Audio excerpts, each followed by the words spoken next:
bonus, I wanted to add something about modalities and how they work. There was a question from the workshop, right? From our workshop on Gagaku modes and kind of playing with Gagaku.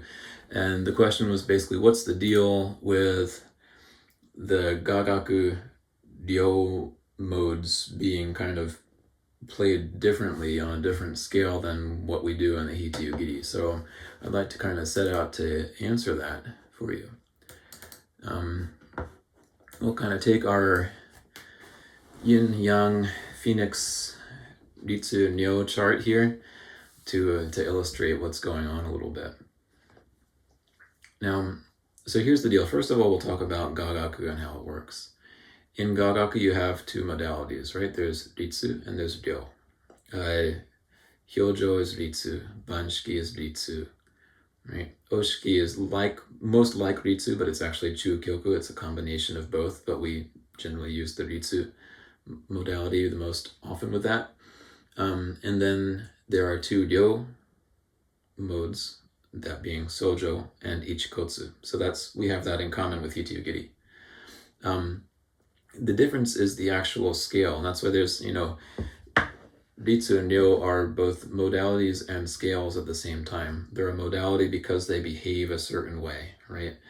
Ritsu is kind of more energetic, it's masculine, it tends to be described in our context, it tends to be described as a descending scale, as in the kind of the male phoenix is in the heavens descending down to earth, right? Whereas Ryo, as a modality, again, it's kind of feminine, it's more gentle, and it also tends to be described as a rising scale, right? As the female phoenix is rising into heavens to meet her mate, right?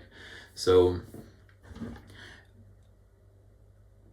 as that goes in terms of the modalities and the feelings of the scales, we use those in hitoyogiri, but there's something that doesn't translate over, and that's the actual composition of the scale. If you look in the at the chart here, if you look kind of in the center, towards the left, there's a series of 5 white dots, kind of following that descending arrow there, right? And if you look at them, just for simplicity's sake, if you look at them from the bottom dot, right, there's bum, bum, and then a jump, bum, bum, bum. There's a group of 2 at the bottom and then a group of 3, right? The first, down at the bottom, you've got 1 white dot, then it has a space in between, another white dot, 2 spaces in between, white dot, 1 space, white dot, 1 space, white dot, right? And then, if you end up another 2 spaces in between, then the next thick bar would be the octave above that. So you have this bum, bum, bum, bum, bum, right? Where the intervals are arranged in that manner. Now for the Ryo scale, if you look over at the right, at the black dots in the right side, right? The Ryo scale is used from the bottom black dot. You have bum, bum, bum, right? Bum, skip 1, bum, skip 1, bum, skip 2, bum, skip 1, bum, bum, bum, bum, bum, bum. Right, so there's kind of a jump of an extra tone in there. In the Ritsu, we have 2 tones, jump 3 tones. In the Ryo, we have 3 tones, jump 2 tones. Right, so they're almost the same, but they're arranged a little bit differently. One is kind of the reverse of the other in terms of the relative pitches in it, right? So, and what that translates to is that in Gagaku, they use them just that way, right? So, let's see. If we took the Ichikotsu mode and hitoyogiri, let's take the Sojo mode, because that's what we're talking about. We're talking about the Sojo mode. In hitoyogiri, even though Sojo is a Ryo modality, we use the Ritsu scale on the hitoyogiri, right? So hitoyogiri in Sojo, that's G, that would be the Ya tone.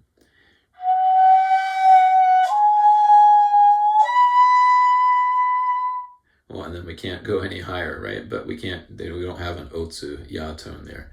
So you have to kind of imagine it. If we were to wrap around to the bottom of the flute from Ya, we could do this.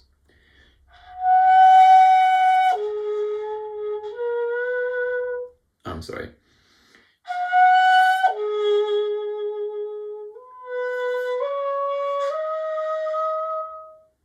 Right, so ya and fu, or ya and ta.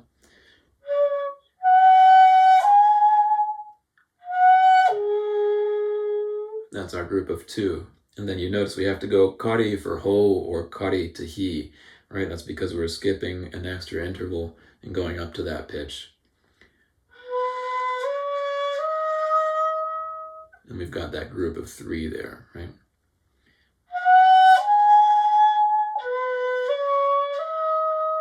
Group of 2, and then a group of 3 as we go up the scale.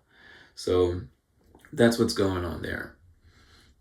If we were to do this in the Gagaku way, though, we would be using the Ryo scale, and that would be a group of 3, then a group of 2, right? So in that case, we would do something like this.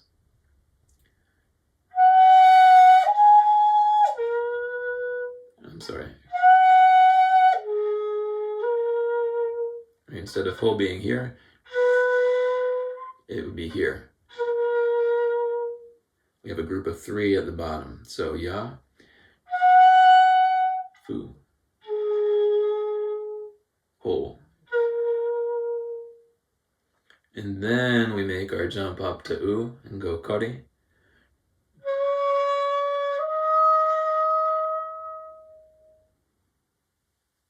And we've got the group of 2. So a group of 3 at the bottom of the scale, and then a group of 2.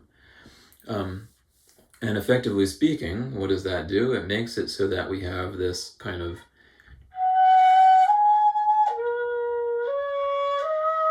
right? And that translates to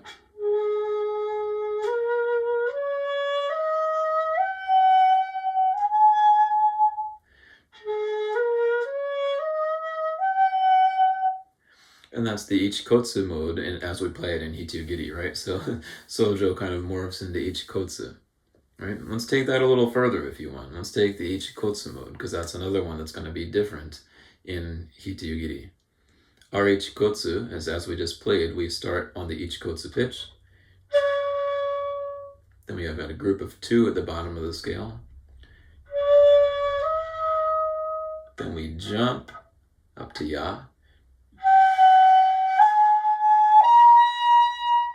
You hear that? The group of 2 at the bottom, and then the group of 3.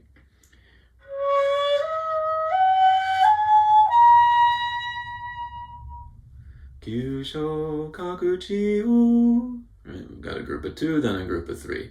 So that's our ichikotsu mode. But again, if it was Gagaku, we would have a group of 3 and then a group of 2. So again, starting on the ichikotsu tone, the Gagaku version of the scale would be like this. First a group of 3.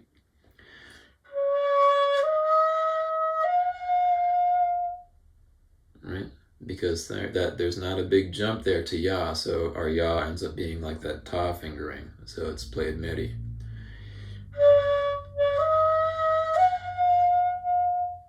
Right? And then a group of 2. Again.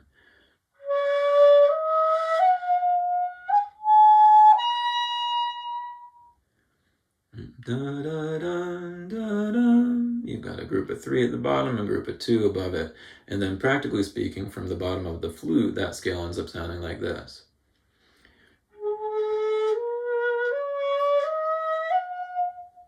And that's right, it's the oshiki mode as we play it. And so things kind of change around a little bit. Now, another question might be, well, why is that? Right? Well, I don't know if I can really give you a reason, but I can say that hitoyogiri is not the only place we do that. So again, Gagaku uses them just as is, and sometimes with these things you have to go to the instruments themselves. The ryuteki in Gagaku has a certain range, the hichiriki has a certain range, and it could be that they just happen to work well in this way. For the ryuteki, there's certain tones that actually don't really work very well on it, and in certain modes, for example, in the hyojo mode, which is Ritsu, there's the tone in the sho position ends up having kind of this very dark feeling to it, right? Which is appropriate to the Ritsu modality since it's sort of this descending scale, right? And also because it's the autumn mode, it should be kind of getting darker. And that happens to work out really well. So sometimes you have to look at the physical instruments for reasons, and sometimes there aren't really clear reasons. But again, this is the Ryo and Ritsu scales and modalities, and that's how they work in Gagaku. So one question might be, why don't we do that in the hitoyogiri? Or how do you know we don't do that in the hitoyogiri? Right? I'm fairly certain of this because Omori Sokun has written out Kyusho Kakuchiyo for all of the tones, and he uses exclusively the Ritsu scale for that. So that's one reason. Another reason is that in a later score collection, we actually have all of the tones written out for us, right? The tone of each note for each scale is written out for us, and it matches what we would expect it to do, just the way that we've been playing it. So that's two very large and heavy weighted bits of evidence for the way that we play it. Again, Omori Sokun also talks about the meri and kari kind of feeling of each scale. When he writes out his chart fingerings, he'll say like, you have to haru u, and you have to kind of, there's a feeling of meri for whole, for example, right? Or for banshiki. And these all match precisely what we're doing. So there's very little doubt that we're doing it correctly, right?